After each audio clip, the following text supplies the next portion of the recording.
हिंदुस्तानी, हम अच्छे हिंदुस्तानी, हम बच्चे हिंदुस्तानी हैं। देखो तुम इतिहास पढ़कर हमने लिखी कहानी है, देखो तुम इतिहास पढ़कर हमने लिखी कहानी है। हम सच्चे, हम अच्छे, स्वर्णिम पन्ना पन्ना का लिखा है हमने खून से, स्वर्णिम पन्ना का लिखा है हमने खून से। कैसे समझ लिया तुमने, हम सब करते मामाई हैं। हम सच्चे हिंदुस्तानी हैं, हम अच्छे हिंदुस्तानी हैं, हम बच्चे हिंदुस्तानी हैं, हम सच्चे। अरे भारत माता की, भारत माता की, भारत माता की। क्या मंच श्याम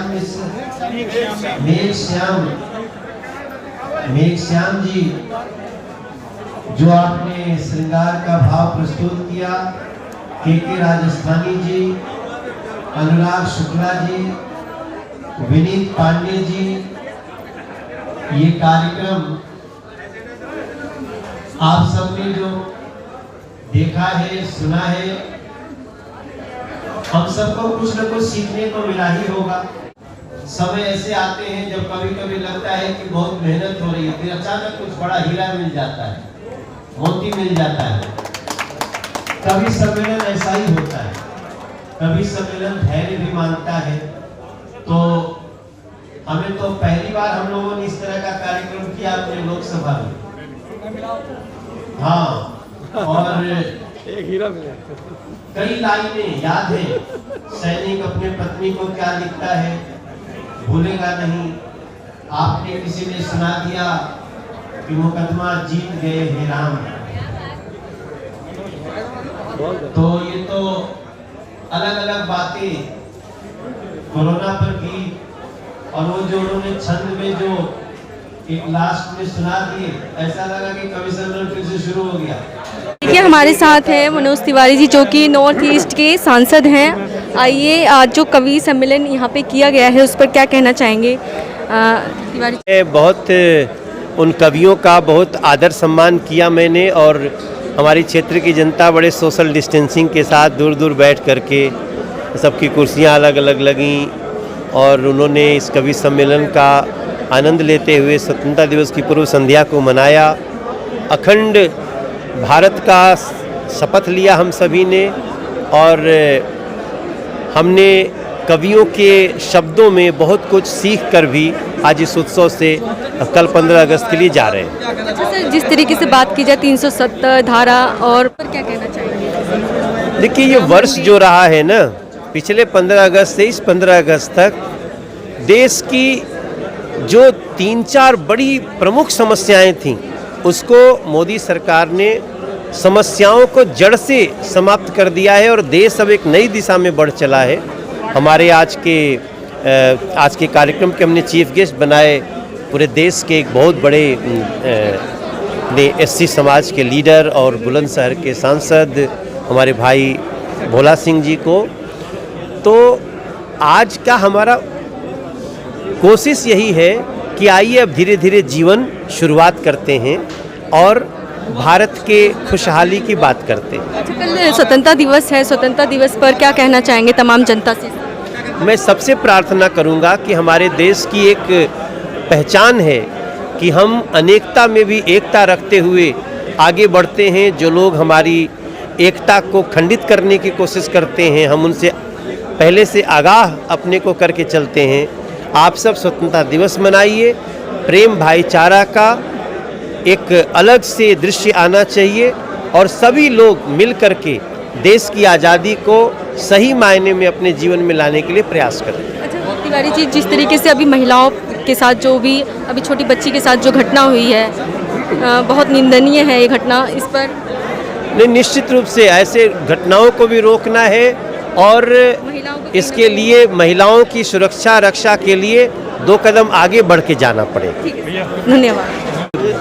बुलंदशहर के जो सांसद हैं हमारे साथ भोला सिंह जी, आइए जानते हैं जिस तरीके से यहाँ पे इन्हें जो है चीफ गेस्ट के रूप में बुलाया गया है, सर क्या कहना चाहेंगे? तिवारी जी ने काफ़ी कुछ आज स्वतंत्रता दिवस की पूर्व संध्या पर हमारे पार्टी के वरिष्ठ नेता और मेरे मित्र मनोज तिवारी जी के संसदीय क्षेत्र में क्षेत्रवासियों के मिलन का एक कवि सम्मेलन जो माननीय प्रधानमंत्री जी के नेतृत्व में धारा 370 हटी और राम मंदिर निर्माण की भूमि पूजन हुआ, उसकी खुशी जाहिर करने के लिए पूरे क्षेत्रवासियों ने यहाँ पे कार्यक्रम रखा है। पूरे देश में इसी तरीके से खुशी का माहौल है।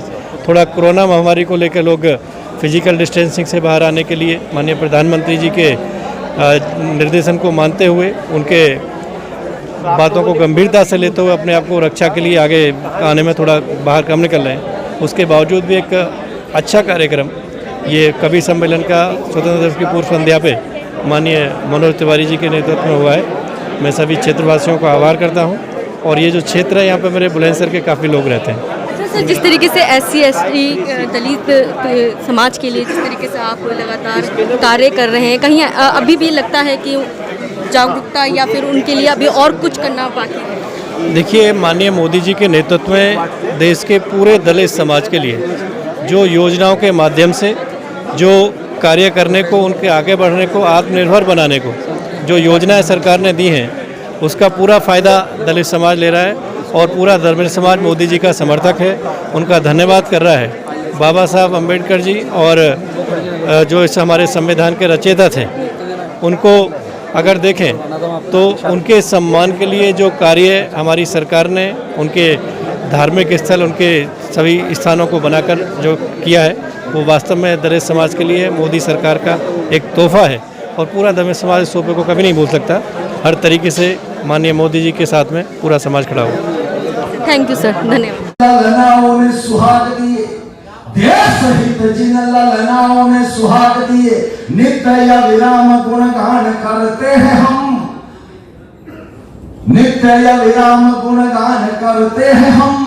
शेखर सुभाष अब अस्फाट भगत सिंह, सकल शहीदों को प्रणाम करते हैं हम, सकल शहीदों को प्रणाम करते हैं हम। क्यों प्रणाम करते हैं? क्या प्रणाम थे? इनमें से कौन चावल खाया, कौन कोयला चबाया, कौन कार कौन पिया, बताएं? क्या ये प्रणाम थे? भी किसी के बेटे थे, किसी के पिता को पति बन सकते थे। आज इस सदन में भैया 2 क्रांतिवीरों को मैं लाने का प्रयास कर रहा हूं, केवल 4 पंक्तियों में। अगर आपको लगे कि वो यहाँ आ गए, नेता सुभाष चंद्र बोस ने कहा तुम मुझे खून दो, मैं तुम्हें आजादी दूंगा। लेकिन क्षमा कीजिएगा, आज कुछ नेता तो ऐसे हैं जो हमसे यही कहते हैं, तुम मुझे आजादी तो दो, खून तो मैं तुम्हारा धीरे धीरे यही होगा, एक बार आजादी दो। तब 4 पंक्तियों में उन्हें बुलाता हूं। कैसा नेतृत्व था, आज कोई किसी की बात ही नहीं मानता। कैसा नेतृत्व था कि देशभक्ति पूर्ण खोज आजाद हिंद फौज, माटी ममता से भरे लोग जुड़ जाते थे। देशभक्ति पूर्ण खोज आजाद हिंद फौज, माटी ममता से भरे लोग जुड़ जाते थे। ऐसे अनुशासन का भारत सिखलाया गया, एक ही इशारे में जान मुड़ जाते थे, एक ही इशारे में जान मुड़ जाते थे। सूरवीरता के पर्याय थे सुभाष चंद्र, कुशल नेतृत्व का विरोधी गुण गाते